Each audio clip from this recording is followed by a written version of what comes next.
ಹಾಗಿದ್ರೆ ನಮಸ್ಕಾರದಲ್ಲಿ ಏನು ಸಂಬಂಧಿಗೆ ಇಲ್ವಾ? ಅಲ್ಲ, ನಿಮ್ಗೆ ನಮಸ್ಕಾರ ಕೊಟ್ಟಿದ್ದಾರೆ. ನನಗೆ ಅಮ್ಮನಲ್ಲಿ ಸ್ವಲ್ಪ ಮಾತಾಡಿ ಈ ಕಡೆ ಬನ್ನಿ ಅಮ್ಮ. ನೋಡಿದ್ರ ಏನ್ ಮಗನೇ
ನೀ ಹೇಳಿದೆ ಅಲ್ಲ, ಹೋಗುವಾಗ ನೀನು ಒಬ್ಬನೇ ಹೋಗಬೇಡ ಗಣೇಶ, ನಿನ್ನ ಗೆಳೆಯರನ್ನೆಲ್ಲ ಸೇರಿಸಿಕೊಂಡು ಹೋಗಂತ. ಹೌದು, ಜನಗಳನ್ನೆಲ್ಲ ಸೇರಿಸಿಕೊಂಡು ಹೋಗ. ಹಾಗೆ ನಮ್ಮವರನ್ನೆಲ್ಲ ಸೇರಿಸಿಕೊಂಡು ಹೋಗಿದ್ದೆ ಅಮ್ಮ.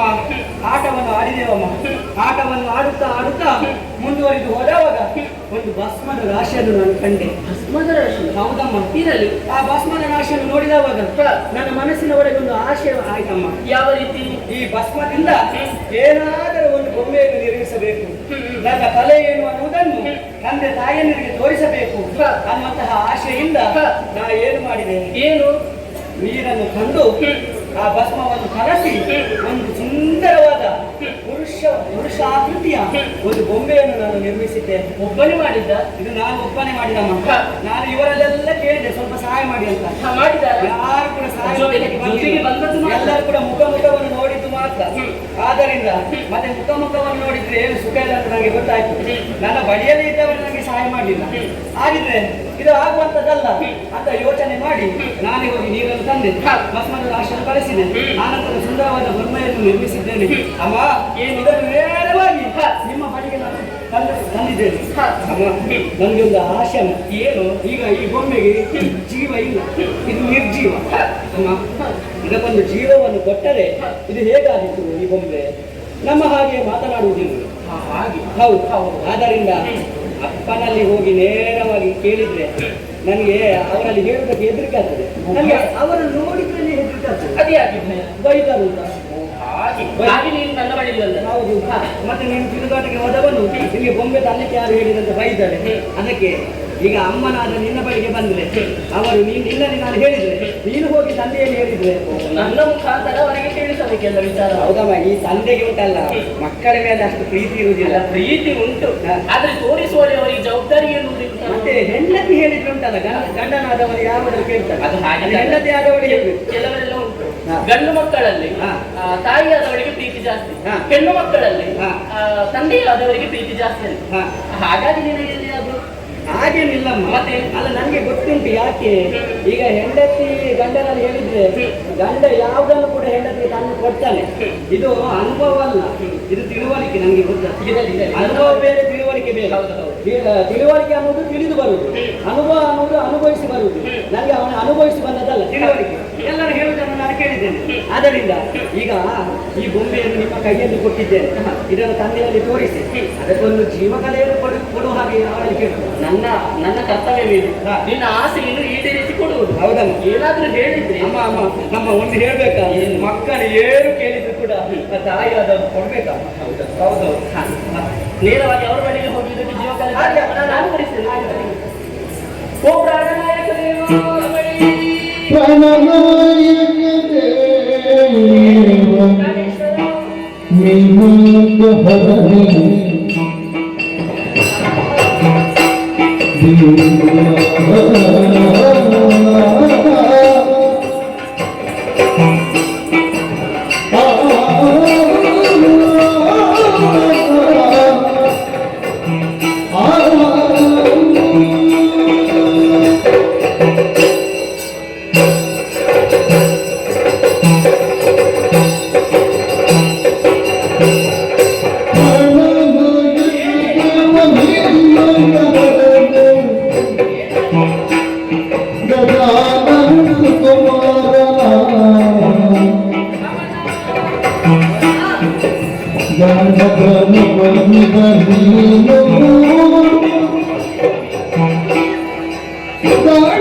ನಮಸ್ಕಾರದ ಚಮತ್ಕಾರ ಏನೆನ್ನುವುದನ್ನು ನಾನು ಅರಿಯದೆ ಹೋದೆನಲ್ಲ.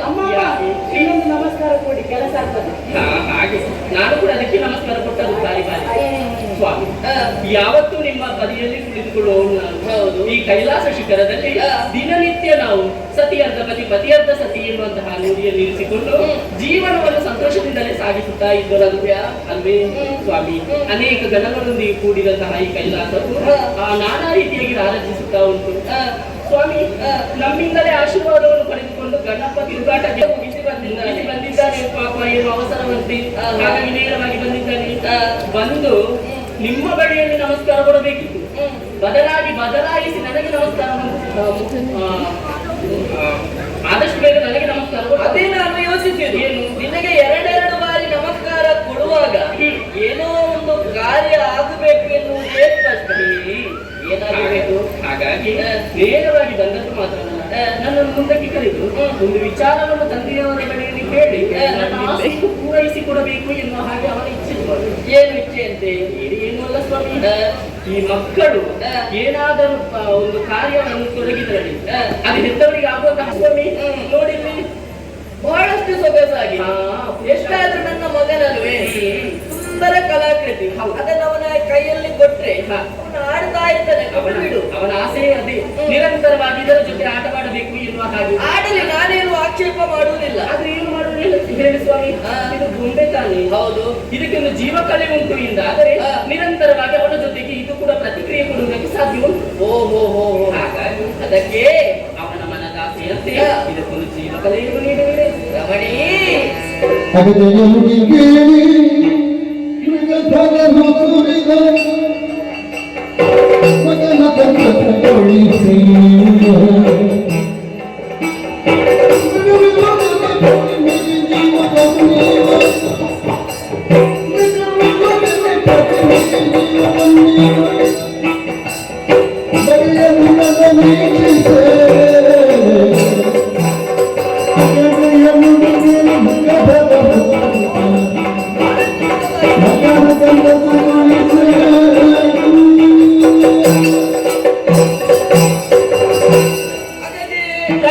ನೀನಾಡಿದಂತಹ ಮಾತುಗಳನ್ನು ಕೇಳುವಾಗ ಬಹಳಷ್ಟು ಸಂತೋಷವಾಗಿ ಯಾಕೆ ಮಗ ಒಂದು ಕಲಾಕೃತಿಯನ್ನು ರಚನೆ ಮಾಡಿದ್ದಾನೆ ನೋಡಿ ಎನ್ನುವ ಹಾಗೆ.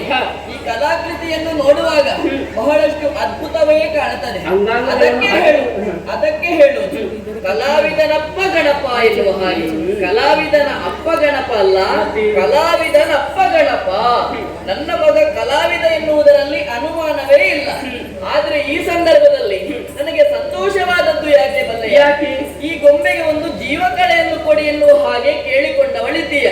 ಲೋಕಕ್ಕೆ ನೀನು ಕೂಡ ಮಾತೃ ಸ್ವರೂಪಳಾಗಿ ಕಂಡವಳು. ಅಂದ್ರೆ ಒಂದು ಗೊಂಬೆಗೆ ಜೀವವನ್ನು ಕರುಣಿಸುವಂತಹ ಶಕ್ತಿ ನಿನ್ನಲ್ಲೂ ಇದೆ. ಹೌದು, ಹಾಗಿರುತ್ತಾ ಪತಿಯಾದಂತಹ ನನ್ನಲ್ಲಿ ಜೀವ ಕಳೆಯನ್ನು ಕೊಡಬೇಕು ಎನ್ನುವ ಹಾಗೆ ಕೇಳಿಕೊಂಡವಳಿದ್ದೀಯ.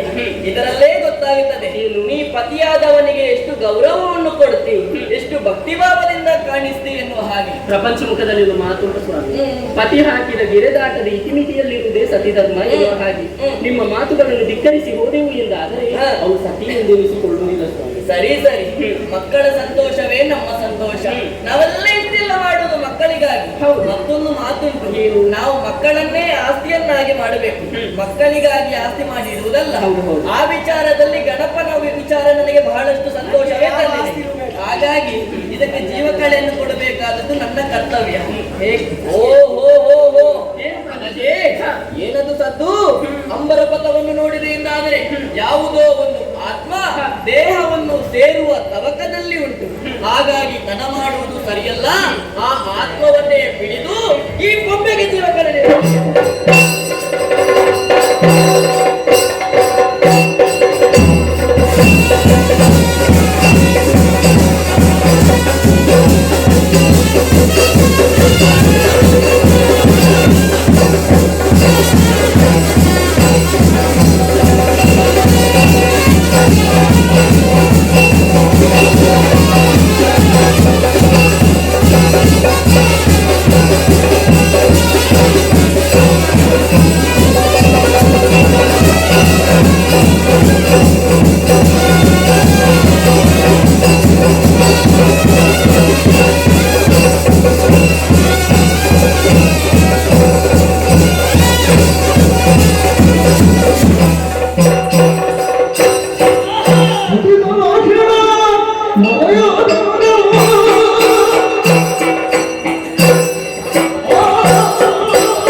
ಯಾವುದು ಅರ್ಥವಾಗುವುದಿಲ್ಲ. ಹಾಗಿದ್ರೆ ಅದಕ್ಕಿಂತಲೂ ಮುಖ್ಯವಾಗಿ ಹುಟ್ಟಿದ ಕ್ಷಣವೇ ಹಸಿವು ಬಾಯಾರಿಕೆ ನನಗೆ ಪ್ರಾರಂಭವಾಗಿದೆ. ಹಾಗಿದ್ರೆ ಏನಾದ್ರೂ ತಿನ್ಬೇಕೆನ್ನುವಂತಹ ಉದ್ದೇಶದಿಂದಲೇ ಅತ್ತ ಇತ್ತ ದೃಷ್ಟಿ ಹಾಯಿಸಿದ್ರೆ ಯಾರೂ ಕಾಣುವುದಿಲ್ಲ. ಹಾಗಿದ್ರೆ ಹಸಿವು ನಿವಾರಣೆ ಆಗ್ಬೇಕಲ್ವೇ? ಎತ್ತರವಾಗಿ ದೃಷ್ಟಿ ಹಾಯಿಸಿ ನೋಡಿದ್ರೆ ಅದೆಷ್ಟೋ ಮಂದಿ ಸಾಲು ಸಾಲಾಗಿ ಹೋಗ್ತಾ ಇದ್ದಾರೆ. ಅಲ್ಲಿಗೆ ನಾನು ಹೋದೆ ಹೊಟ್ಟೆ ತುಂಬಾ ತಿನ್ನಬಹುದು ಎನ್ನುವಂತಹ ಇಚ್ಛೆಯಿಂದಲೇ ಈ ಸಂದರ್ಭ ಶೀಘ್ರಗತಿಯಲ್ಲಿ ಹೋಗ್ತೇನೆ ಮೇಲೆ.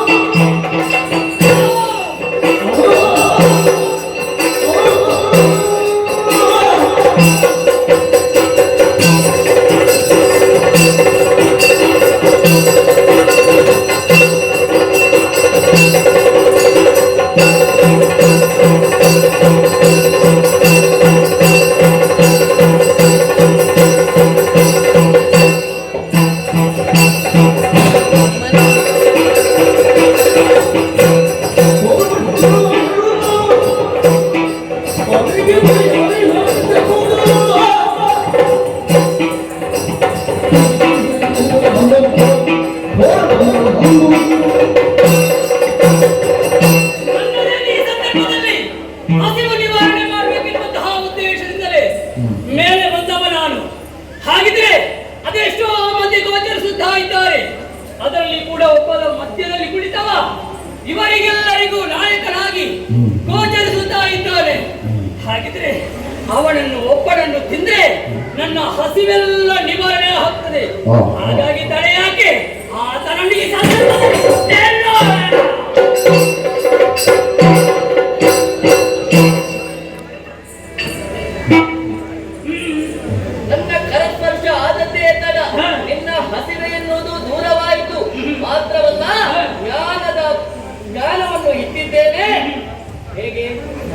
ನಿವಾರಣೆ ಆಯ್ತಲ್ವಾ? ಹಸಿವೆಲ್ಲ ನಿವಾರಣೆ ಆಗಿದೆ.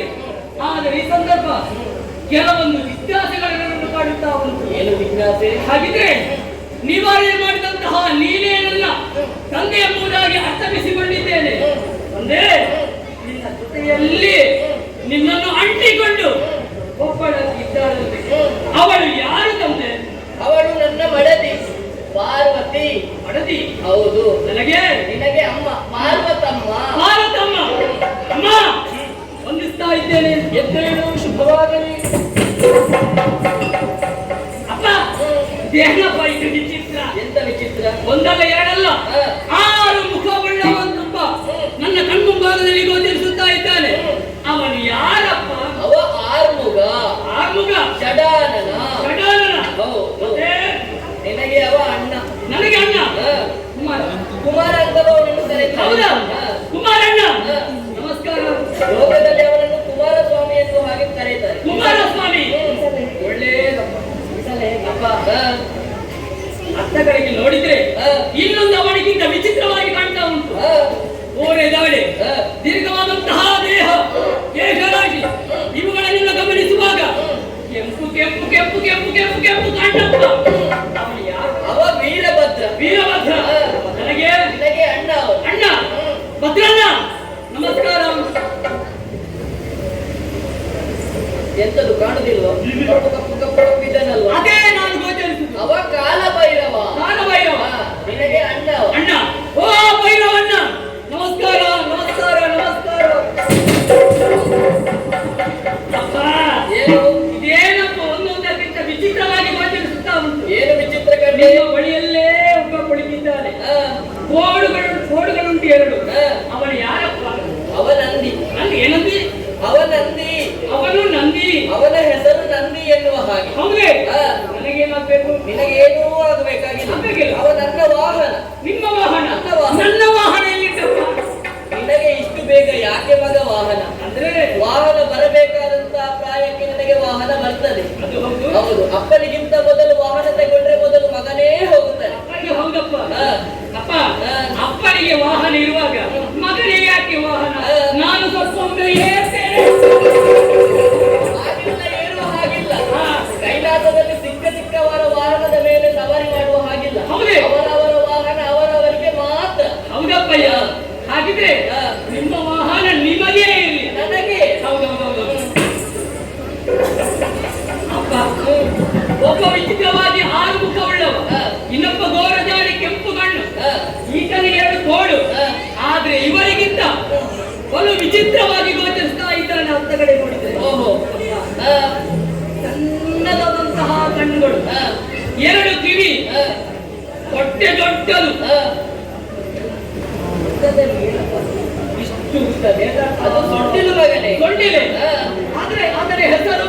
ಆತನ ಹೆಸರು ಗಣಪ ಎನ್ನುವ ಹಾಗೆ. ಗಣಪ. ನನಗೆ ದೊಡ್ಡಣ್ಣ. ದೊಡ್ಡಣ್ಣ.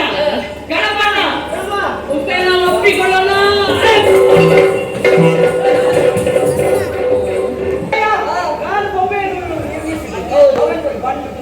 ಬಂಡೆ. ಮಗ, ಅವನು ಹೇಳುವುದರಲ್ಲಿಯೂ ಕೂಡ ಅರ್ಥ ಉಂಟು. ಅರ್ಥ ಏನು ಹೇಳಿದ? ಏನು? ಗಂಡ. ಗಂಡ ಅಂತ ಹೇಳಿದ್ರೆ ಏನು ಮಗ? ಏನು? ಎಂತ ಕಷ್ಟ ಕಾಲದಲ್ಲಿಯೂ ಕೂಡ ಎದೆಗುಂದದೆ ಬಂಡೆಯ ಹಾಗೆ ನಿಲ್ಲುವವನು ಎನ್ನುವ ಹಾಗೆ. ಹೌದಾ? ಹೆಸರಿಗೆ ಅರ್ಥ ಉಂಟು ಮಗನೇ. ಅಪ್ಪಯ್ಯ, ಏನು? ನೀವು ಬಂಡ ಅಂತ ಹೇಳ್ತೀರಿ. ಹೌದು. ಇನ್ನು ಅತ್ತ ಕಡೆಗೆ ಹೋದ್ರೆ ಎಲ್ಲ ಮಕ್ಕಳು ಕಳೆದು ಹೇಗೆ ಆಗ ಬಂಡ ಬಂದ, ಆಗ ಬಂಡ ಬಂದ, ಆಗ ಬಂಡ ಬಂದ, ಇದೆಲ್ಲ ನಾನು ಕೇಳ್ಬೇಕು. ಬೆಂಡು ಹೇಳ್ತಾರೆ. ಹೌದಪ್ಪಯ್ಯ. ಅಪ್ಪ, ಹೆಸರು ಸಣ್ಣದಾಯ್ತಪ್ಪ. ಹೆಸರು ಸಣ್ಣದಾಯ್ತು, ಹೆಸರು ದೊಡ್ಡದು ಬೇಕು. ದೊಡ್ಡದು. ಹಾಗಂತ ಅವನು ಕೊಟ್ಟಂತ ಹೆಸರು ಬಂಡ ಬಿಡುವ ಹಾಗಿಲ್ಲ. ಬಿಡುವಾಗಿಲ್ಲ. ನಾನು ಆಲೋಚನೆ ಮಾಡಿದ್ದೇನೆ. ಜೊತೆಯಲ್ಲಿ ಕುಮಾರ ಇದ್ದಾನೆ. ಬಂಡ ಕುಮಾರ ಹೇಗೆ? ಹಾಗಿದ್ರೆ ಬಂಡ ಪ್ರವೃತ್ತಿ ಎನ್ನುವುದು ಎದ್ದು ಕಾಣುತ್ತಾ ಉಂಟು. ಹಾಗಾಗಿ ಬಂಡ ಅಸುರ. ನೀನು ಇನ್ನು ಮುಂದಕ್ಕೆ ಬಂಡಾಸುರ.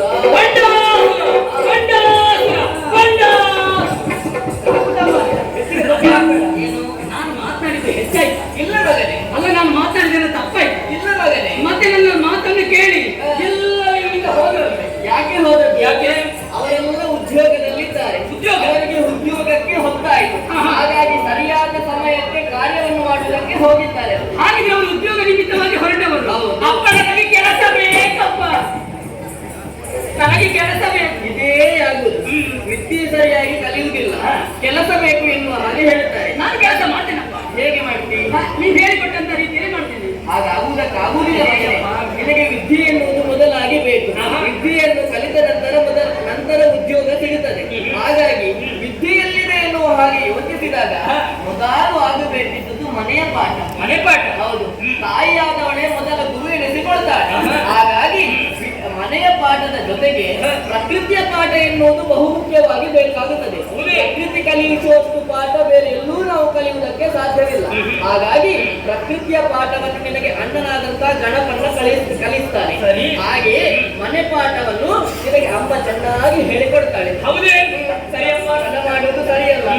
ಪಾಠವನ್ನು ಕಲಿಯುವಂತ ಹೊತ್ತಿಗೆ ಶ್ರದ್ಧೆಯಿಂದ ಭಕ್ತಿಯಿಂದ ಕಿವಿ ಕೊಟ್ಟು ಆಲಿಸಬೇಕು. ಉತ್ತಮ. ನೀನೊಂದು ನನ್ನ ಹೆಸರು ಉಳಿಸಬೇಡ. ನಿಮ್ಮ ಹೆಸರನ್ನು ನಾನು ಉಳಿಸ್ತೇನಪ್ಪ. ಆ ಉಳಿಸಬೇಕಿದ್ರೆ ಮೊದಲ ವಿದ್ಯೆಯನ್ನು ಕಲಿಬೇಕು. ಸರಿಯಪ್ಪ. ಹಾಗಾಗಿ ತಡ ಮಾಡುವುದು ಸರಿಯಲ್ಲ. ಶುಭವಾಗಲಿ ಮಗ. ಅಮ್ಮ, ಮೊನ್ನೆ ತಂದೆಯವರು ಹೇಳಿದಂತಹ ಮಾತನ್ನು ಸಕಲವನ್ನು ಕೇಳಿದ್ದೀರಲ್ವೇ? ಹಾಗಿದ್ರೆ ವಿದ್ಯೆಯು ಮೊದಲಾಗಿ ನಿಮ್ಮಿಂದಲೇ ನಮಗೆ ಆಗ್ಬೇಕು. ಅಮ್ಮ, ನೀನು ಹೇಳುದಾಗೆ ತಂದೆಯವರು ಹೇಳಿದ ಮಾತು ಕೇಳುದಲ್ಲ. ಹಾಗೆಲ್ಲಪ್ಪ. ತಂದೆಯವರು ಹೇಳಿದಂತಹ ಮಾತನ್ನು ಅಮ್ಮ ಕೂಡ ಕೇಳಬೇಕಿದ್ದಾದವರು ಚಿಕ್ಕವನಲ್ಲ. ಮಾತನಾಡುದ್ರಲ್ಲಿ ನೀನು ಹಾಗೆಲ್ಲ ಮಾತಾಡಲಿಕ್ಕಿಲ್ಲ. ನಾವಿರುವಾಗ ಆಯ್ತಾ? ಹಾಗೆಲ್ಲ ಮಾತಾಡಲಿಕ್ಕಿಲ್ಲ. ಎಷ್ಟಾದ್ರೂ ನನಗೆ ಸರಿಯಾದ ವಿದ್ಯೆಯಲ್ವಾ ಅಂತ ಮಗನೇ. ನಿನಗೆ ವಿದ್ಯೆ ಎನ್ನುವುದು ಬೇಕು. ಹಾಗೆಂದು ಇಲ್ಲಿ ಕಲಿತಂತಹ ವಿಚಾರ ಇನ್ನು ನೀನು ಕಲಿಯುವುದಕ್ಕೆ ತುಂಬಾ ಉಂಟು ಕಂದ. ಹೌದೇ? ಹೋಗಿ ನೇರವಾಗಿ ಉದ್ಯೋಗಕ್ಕೆ ಅವಕಾಶ ಉಂಟು ಎನ್ನುವ ಹಾಗೆ ಸಿಗುವುದಲ್ಲ. ಸ್ವಲ್ಪ ಮುಂದಾಲೋಚನೆ ಇರಬೇಕು. ಪರಿಸರ ಧ್ಯಾನ, ಪರಿಸರ ಅಧ್ಯಯನ ಎನ್ನುವುದು ನಿನಗೆ ಮುಖ್ಯವಾಗಿ ಬೇಕು. ಪರಿಸರ ಅಧ್ಯಯನ. ಹೌದಪ್ಪ. ಹಾಗಾಗಿ ನೀನು ಒಬ್ಬನೇ ಹೋಗಬೇಕಿರುವುದಿಲ್ಲ. ಮತ್ತು ಇದ್ದರಲ್ಲ ಗಣಪನ್ನ. ಹೌದೇ? ಅವನನ್ನ ಜೊತೆ ಸೇರಿಸಿಕೊಂಡು ಹೋಗು. ಅವನಲ್ಲಿದ್ದಂತಹ ವ್ಯಕ್ತಿ ಹಿಮ್ಮಡಿಗೊಳಿಸಿ ನಿನಗೆಲ್ಲ ವಿಚಾರವನ್ನು ಹೇಳಿಕೊಡುತ್ತಾರೆ. ಹೌದೇ? ಆ ಬಳಿಕ ನಿನಗೆ ಬೇಕಾದಂತಹ ಉದ್ಯೋಗವನ್ನು ನಾನೇ ಕಳಿಸುತ್ತೇನೆ. ಆಯ್ತಮ್ಮ. ಹಾಗಿದ್ರೆ ಹೋಗುವಂತಹ ಸಂದರ್ಭ ನಮ್ಮ ಗೀರುವರಿಗೂ ಆಶೀರ್ವಾದ ಮಾಡಿ ಹೋಗಿ ಮಕ್ಕಳೇ ಶುಭವಾಗಲಿ. ನೋಡಿದೆಯಾ? ಅಮ್ಮ ನಿನಗೆ ಆಶೀರ್ವಾದ ಮಾಡಿದ್ದಾರೆ. ಹೌದು. ಅಪ್ಪ ಮೊದಲೇ ಆಶೀರ್ವಾದವನ್ನು ಅಪ್ಪ ನೀನು ಕೊಟ್ಟಿದ್ದಾರೆ. ಹೌದು. ಹಾಗಿದ್ರೆ ವಿದ್ಯೆಯನ್ನು ಕಲಿಯಬೇಕು. ಅದಕ್ಕಿಂತ ಮೊದಲು ಅನುಭವವನ್ನು ನಿಮಗೆ ಬೇಕಾಗ್ತದೆ. ಹೌದು. ಪ್ರಕೃತಿಯ ಸೌಂದರ್ಯವನ್ನು ಕಾಣಬೇಕು. ಹಾಗಾಗಿ ಮುಂದುವರಿ. ಮುಂದುವರಿ.